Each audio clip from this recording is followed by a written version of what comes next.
motherfuckers would get caught one day, and they would go down alleys if they had a red light on in the garage. They'd been dead, or a refrigerator or a freezer.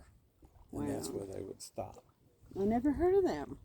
Oh, yeah. That it was a thing. What did you call it? Well, and the other big thing they like to do was go undo Christmas lights. You know, used to, if one bulb went out, the rest of the string would go out, so they'd jump out and undo a bulb here and undo a bulb there, and the next thing you know, half the lights were out. How mean.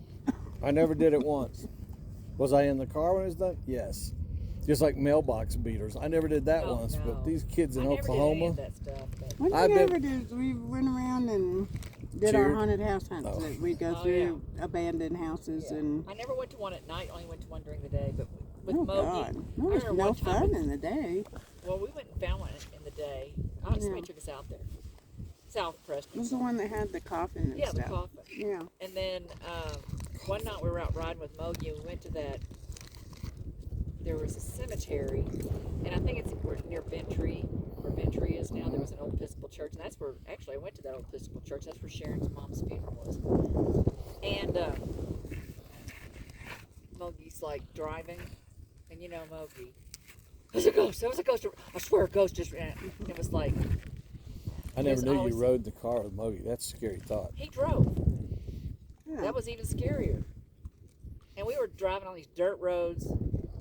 I know we were The rule was we'd go haunted house, we'd go scope out in places during the daytime and find them from a distance, but we couldn't go in. That was part of the deal because you weren't supposed to go in ahead of time. I know, but so if he took you in there in the daytime, it was after we did the nighttime thing. Were you there when we went through it and Pam Hawes was pregnant and had a heart attack? That was that house when she saw that coffin. Oh, really? It was pretty freaky for everybody because we didn't know that stuff was in there. Because that was the rule. You didn't go till after dark. it's the only haunted house I ever saw. But it was set up for a Halloween party or something is why that shit was in there. But we went to a bunch of old abandoned places and But they all weren't set up. we were going to sit down and have a seance, you know. And no, that house was rigged. It was set up by somebody else. We just stumbled on it. It was cool.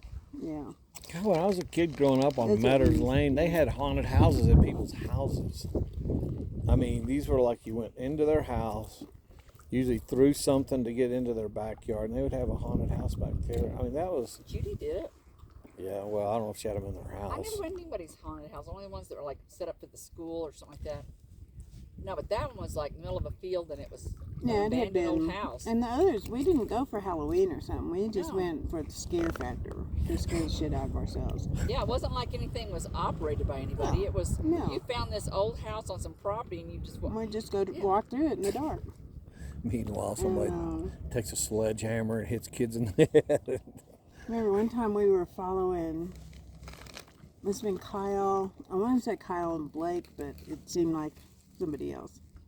Not Blake, maybe. But anyway, they were up ahead of us, and they went over this hill, out near on Renner Road or somewhere. And then we came up behind them, went up over this hill, and their truck was stopped in the road, and they were laying